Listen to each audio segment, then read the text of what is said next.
तो hello everyone, कैसे आप सब लोग बढ़िया होंगे। तो welcome back to my YouTube channel. तो मैं लेके आया आपके लिए एक और सीरीज के ऊपर रिव्यू, मतलब ये पर्सनली ना सीरीज रिसेंटली इसी मंथ पे रिलीज हुई है एंड मैंने इसके पहले 2 एपिसोड देख लिए एंड इस बेसिस पे मैं बताने वाला हूँ कि ये सीरीज किसके लिए बनी है, किन लोगों के लिए है एंड कौन कौन इसको देख सकता है। तो मैं बात कर रहा हूँ शोवली टुमारो, मतलब भाई साहब पार्क सेओ जुन की एक और रोमांटिक के ड्रामा आ गया है, जो कि पर्सनली ना बहुत सारे फैन, अगर पार्क सेओ जुन के बहुत फैन है पर्सनली, अगर वेट कर रहे होंगे उसका एक रोमांटिक ड्रामा देखने के लिए, तो वो उसका ड्रामा आ चुका है एंड मैं बताने वाला हूँ कि क्या स्टोरी है सब कुछ। तो शुरू करते। तो मेनली इस सीरीज में इन्होंने ही दिखाया कि जो हमारी हीरोइन होती है ना, हाँ हमारी जो हीरोइन है उसका रोल प्ले किया वॉन जी यान ने। हाँ वॉन जी यान, अपने इस कैरेक्टर को स्क्विड गेम में देखा होगा। ये जो हीरोइन है ना, इनका है पहला लीड ड्रामा है, मुझे ऐसा लगता है। इन्होंने इतने लीड ड्रामा नहीं किए हैं, इनका पहला ड्रामा है एंड अच्छा खासा इन्होंने एक्टिंग भी इस ड्रामे में इन्होंने किए करके दिखाई है। इस सीरीज में इन्होंने स्टोरी ये दिखाई कि हमारा जो हीरो एंड हीरोइन है ना, वो अपने लाइफ में मूव ऑन कर चुके हैं, क्योंकि वो एक टाइम पे रिलेशनशिप में थे अर्ली 20 में, मतलब वो जब यंग थे कॉलेज लाइफ में थे ना, तब वो एक रिलेशनशिप में थे एंड तब उनका बहुत अच्छा खासा रिलेशनशिप था, उनका फ्रेंड सर्कल था, फ्रेंड ग्रुप था, वो इन्होंने कॉलेज एंजॉय किया। लेकिन अब करंट लाइफ में, मतलब 15 साल के बाद वो एक्सीडेंटली मिल जाते हैं। वो कैसे मिलते हैं वो भी मैं बता देता हूँ, स्पॉइलर नहीं दे रहा हूँ मैं आपको, इसको कैसे मिलते हैं वो भी बता देता हूँ। हीरो हमारा रिपोर्टर दिखाया है एंड उसका एक स्कैंडल के बाद, मतलब उसको एक रिपोर्ट या फिर एक स्कैंडल मिलता है जो कनेक्टेड होता है उसकी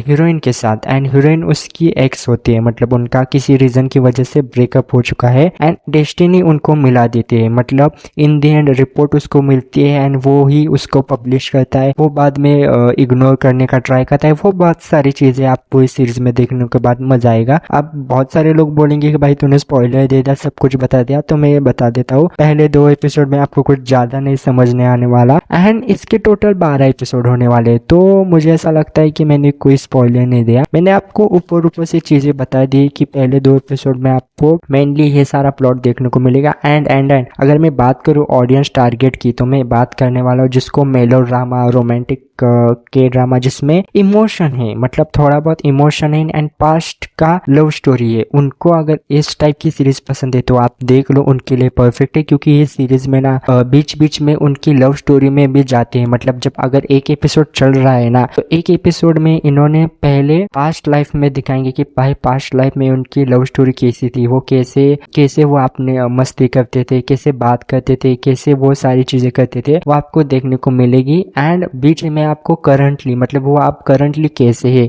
मतलब हीरो अकेला है, हीरोइन भी अकेली है, तो वो इन दी एंड इस सीरीज में इनका मेन प्लॉट मुझे अभी तक ये पता है कि इनको एक होप है कि उनका जो टुमारो या फिर जो अगला कल होगा वो अच्छा होगा, क्योंकि उनका एक दोनों के पास एक होप है। तो ये सीरीज ऐसी प्लॉट करती है एंड इसकी जो एपिसोड है ना, वो हर सैटरडे संडे को आपको देखने को मिलेगी एंड अमेजॉन प्राइम पे रिलीज हो चुकी है। और कुछ तो पिछले हफ्ते, मुझे ऐसा लगता है कुछ तो 6 दिसंबर को रिलीज हुई है एंड मैंने देख ली है। अच्छी खासी मुझे लगी अभी तक, क्योंकि 2 एपिसोड हुए, अभी 10 एपिसोड इसके बाकी है एंड देखते हैं कि ये सीरीज आगे कैसे परफॉर्म करती है। एंड इन द एंड मैं आपको ये बता दूंगा कि ये सीरीज ना, अगर आपको मेलोड्रामा एंड इमोशनल पसंद है तो आपके लिए बनी है। एंड इस सीरीज की अगर मैं बात करूँ डायरेक्टर कौन है, तो इस सीरीज को डायरेक्ट किया है लिम यून ने। अगर आपको लिम यून के प्रोजेक्ट नहीं पता होंगे तो मैं बता देता हूँ। लिम यून ने किंग द लैंड, हाँ किंग द लैंड जो नेटफ्लिक्स पे रिलीज हुई थी एंड कॉमेडी रोमांस या फिर ऑफिस रोमांस जो भी बोल लो, जो कि बहुत अच्छे खासे इन्होंने डायरेक्ट की थी, तो इस सीरीज को इन्होंने यही डायरेक्ट किया है, जो कि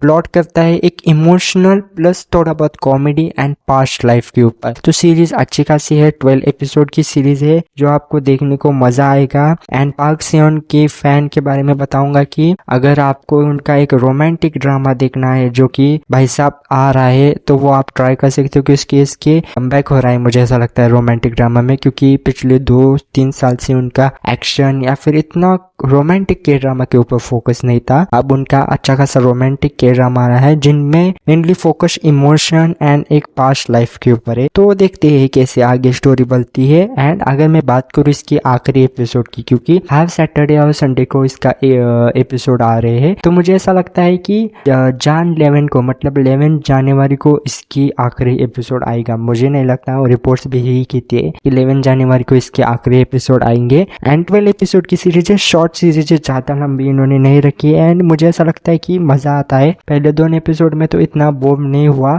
देखते हैं कि आगे आगे सीरीज कैसी दिखती है। इस सीरीज में अभी आपको वीक पॉइंट या फिर इस सीरीज में मुझे कुछ पसंद नहीं आया, ये मैं आपको बाद में बताऊंगा कि इस सीरीज में मुझे क्या क्या पसंद नहीं आया, क्योंकि अभी तक सीरीज कंप्लीट नहीं हुई है। इसलिए मैं अपना ओपिनियन जब ये सीरीज फुल्ली कंप्लीट हो जाएगी, मतलब इसके 12 एपिसोड रिलीज होंगे ना, तब मैं आपको बताऊंगा कि ये सीरीज किन के लिए है, क्या मुझे पसंद नहीं आया सीरीज में। वो सारी चीजें मैं आपको नेक्स्ट पार्ट में बताऊंगा। ये सिर्फ ऊपर ऊपर का इंट्रोडक्शन था कि इस सीरीज में आपको देखने को क्या मिलेगा पहले 2 एपिसोड में एंड किन लोगों के लिए सीरीज है। तो बाय बाय, तब तक के लिए भाई सब्सक्राइब करके रखो। एंड मैं के ड्रामा के रिव्यू के अलावा अपडेट भी देता हूँ कि कौन सा ड्रामा कब आने वाला है, कौन कास्टिंग है, वो सारी चीजें मैं देता हूँ। तो आपको करना क्या होगा भाई, सब्सक्राइब करके रखो। आपको ऐसी रिव्यू अपडेट चाहिए हो जल्द से जल्द तो करके रखो। एंड कमेंट करो अगर मैं कोई और ड्रामा आपको रिव्यू चाहिए हो या फिर अपडेट चाहिए हो। तब तक के लिए मिलते हैं आपको नेक्स्ट वीडियो में। And bye bye.